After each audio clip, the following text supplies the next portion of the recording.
लंबी उम्र पाने के लिए लोग एक्सरसाइज करते हैं, अपनी डाइट मेंटेन करते हैं, खाने को बड़े अच्छे अंदाज से लेकर चलते हैं। इसके अलावा अपना मेडिकल चेकअप करवाते हैं, अपनी मेडिकली फ़िटनेस को बेहतरीन रखते हैं।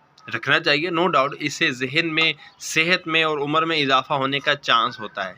लेकिन क्या हो ऐसा कि एक छोटा-सा अमल करके हम अपनी उम्र में इजाफ़ा कर दें? वो छोटा-सा अमल क्या है? आइए आपके साथ शेयर करता हूँ।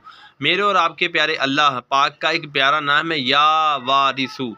ये पोस्ट अभी आप देख रहे हैं, या वारिसु।